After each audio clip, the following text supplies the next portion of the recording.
It's a unicorn. I don't think I should be in swim shorts for this moment. Death of a Unicorn is A24's latest horror comedy movie starring Jenna Ortega and Paul Rudd that portrays the two in a father-daughter relationship where they accidentally unalive a unicorn and must survive a duo of unicorns wanting their revenge. Now, from seeing all the trailers for this movie, I was already interested because, well, it had unicorns in it, and of course I had to check it out. But I was a little hesitant because all the reviews I was seeing on Rotten Tomatoes wasn't the best in the world. It was around like 50% last time I checked. And after seeing the movie for myself, this is a very entertaining movie. Now, don't expect a huge Christopher Nolan type of movie or some, big spectacle. This is an A24 movie at the end of the day, and I am a big fan of most of their movies. They're usually made on a lower budget and don't have the biggest star power in the world, but this one did have quite a few decent actors in it. So I'm going to give you guys my thoughts really quick on the positives and the negatives, which aren't too many negatives. This is one of those movies where you just let the movie play for an hour and 40 minutes and you shut your brain off and just enjoy it. And sometimes that's honestly great. You don't need the biggest, craziest movie in the world to have fun. You can have these smaller budget movies and still have a great time. Starting with the comedy in the movie, this is a good, decent balance, I think, of horror elements and comedy. And sometimes when they're meshed together, they don't really work as well. But I think this movie has a pretty decent balance of having the two, especially like the first 2 acts or so, you get a lot of comedy, and in that last act, you get a lot of horror elements. So if you're a big fan of like horror stuff and comedy, you're gonna have a pretty decent time with this. There is a lot of comedy in this movie, and not all of the jokes land. There is one that was kind of cringy about NFTs, so the movie is dated a bit. Funniest dialogue actually comes from Will Portler's character that acts kind of like a spoiled rich kid, and most of his dialogue is funny. He has some pretty decent bits. The relationship between Paul Rudd and Jenna Ortega's character I thought was pretty wholesome and does a good job of showing emotion, especially towards the end of the movie.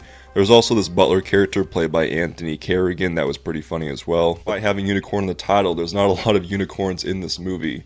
The movie definitely drags a bit the first few acts because they have to kind of like build up the unicorns. You get like little glimpses of them, but you don't get a lot of it until the final act where you see all the unicorn actions. There's definitely parts of the movie where you're just kind of waiting for like the next unicorn appearance to happen, something to happen. Dialogue's a little stiff between characters and you really just kind of want to get to the next scene and move on with it. I will give props though, the CGI in this movie is pretty decent for a low budget A24 movie, and they definitely did some practical stuff too, especially with the death scenes and the unicorns themselves. They had some practical effects on them which looked really good in my opinion. You just can't help but laugh because despite the horror elements, there are some pretty gruesome deaths in this movie. It is rated R, and you just can't help but laugh, and that's kind of like where the comedy comes in, because despite these people brutally dying, they're dying from like unicorns. It's just so funny how they're portrayed, whether that be being impaled by their unicorn horn or just with their magic. It's really funny. I will say some of the acting from the other actors isn't the greatest in the world.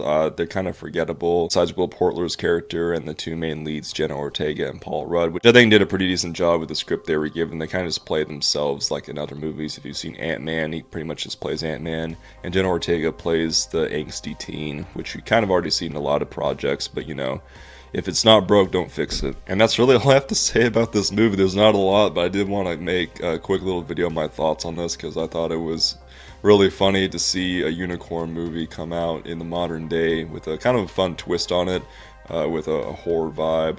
And this is definitely one of those movies where, again, like I said, shut your brain off and just kind of let it happen. If you're super critical about movies and stuff, you're probably not going to enjoy it much. It's just one of those dumb, fun movies where you can just sit down and enjoy for what it is. But that's really all I have. Hope you guys enjoyed this quick little review of Death of a Unicorn.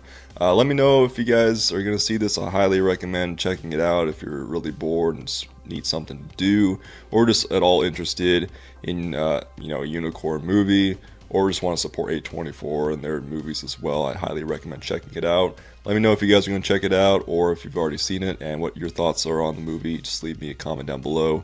I'd love to hear what you guys think about this movie as well. And yeah, that's really all I have. Hope you guys enjoyed this quick little review. If there's more movies you'd like me to review in the future involving magical creatures, let me know.